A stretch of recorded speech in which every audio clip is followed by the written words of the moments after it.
মাঝে মাঝে অভিষেকের আবদারটা আমার বেশ ভালোই লাগে। একটু একটু রাগও হয়, কিন্তু যখন খাওয়াটা পুরো রেডি হয়ে যায় তখন বেশ ওর উপরে বেশ ভালোবাসা বেড়ে যায় যে ওর আবদারের জন্যই আমি এইসব জিনিস রান্না করি। নয়তো আমার একদমই ইচ্ছে করে না যে আমি কিছু একটা করি। তো যাই হোক, ও আবদার করেছিল লুচি খাবে, তো আমি ভাবলাম আজ একটু লুচি না বানিয়ে ওকে একটু অন্য টাইপের কিছু বানিয়ে দিই। তখনই মাথায় আসলো যে আমি ওকে আজকে আলুর দমের সাথে ভাটুরা বানিয়ে দিই। তাই আমি ভাটুরা রেডি করতে বসে পড়লাম। তো একটা বাটিতে আমি জাস্ট 2 চামচের মতো একটু গরম দুধ নিয়ে নিলাম, এবং তার মধ্যে আমি এখন অ্যাড করে দেব 1 চা চামচ চিনি আর কিছুটা পরিমাণ ইস্ট। এটাকে আমি এবার দুধের মধ্যে এটাকে ভালো করে ভিজতে দিব। তো আমি ওটাকে একটু ভালো মতো ঢেকে একটা গরম জায়গায় রেখে দিয়েছি। এরপর আমি কিছুটা পরিমাণ ময়দা আর আটা নিয়ে নিলাম, কারণ ময়দা খুব একটা খাওয়া ভালো না বলে আমরা ময়দাটা একটু কমই খাই। এরপর এখানে অ্যাড করলাম কিছুটা পরিমাণ সুজি। তারপর এর মধ্যে 1 চা চামচ চিনি, 1 চা চামচ লবণ আর কিছুটা সাদা তেল দিয়ে এবার আমি এটাকে ভালো করে ময়াম দিই। এরপর এখানে অ্যাড করলাম কিছুটা দই। এবার সব কিছুকে একসাথে ভালো করে ময়াম দিব। তারপরে এর মধ্যে আমি এখন অ্যাড করে নেব যেই ইস্টটা দুধের মধ্যে ভিজিয়ে রেখেছিলাম, সেই ইস্টটা এখানটায় দিয়ে দেব। তো তোমরা চাইলে এখানটায় ইস্টের বদলে বেকিং পাউডারও অ্যাড করতে পারো। তো তারপরে আমি ভালো করে সব কিছুকে একসাথে করে ভালো করে ময়াম দিয়ে নিলাম।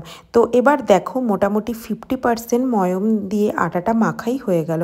এরপর আমি এখানে হালকা উষ্ণ গরম জল অ্যাড করে নেব, কারণ উষ্ণ গরম জল অ্যাড করার কারণ হচ্ছে এটাই যে ইস্টটা যাতে আটার মধ্যে ভালো করে ফুলে ওঠে।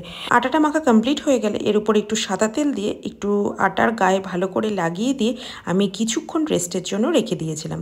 মোটামুটি 20 মিনিট আটাটাকে রেস্ট করে রাখার পর আমি কড়াইতে দিয়ে দিলাম অনেকটা পরিমাণ সাদা তেল। তারপর লুচির মতো আকারে আমি এখন তেলের মধ্যে দিয়ে এটাকে ভালো করে ভেজে তুলে নেব।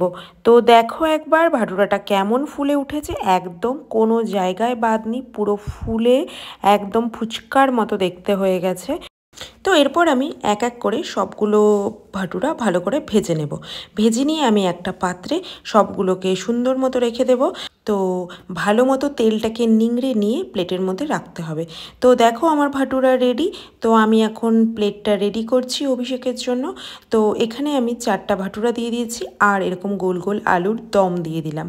তো আলুর দমটার রেসিপি তোমাদের সাথে আর শেয়ার করলাম না।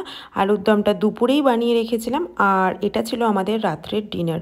তো তার পাশে দিয়ে দিলাম 3 টুকরো পেঁয়াজ আর একটু মিক্স আচার। তো এবার অভিষেক টেবিল চেয়ারে ওয়েট করছে কখন আমি ওর জন্য থালিটা রেডি করে ওর সামনে নিয়ে আসবো। আর ও তো জানেই না যে আজকে ওর জন্য ভাটুরা বানিয়েছি, ও তো জানে লুচি বানিয়েছি। তো যাই হোক, আমরা খাবারটা এনজয় করি। টাটা, দেখা হচ্ছে নেক্সট ব্লগে।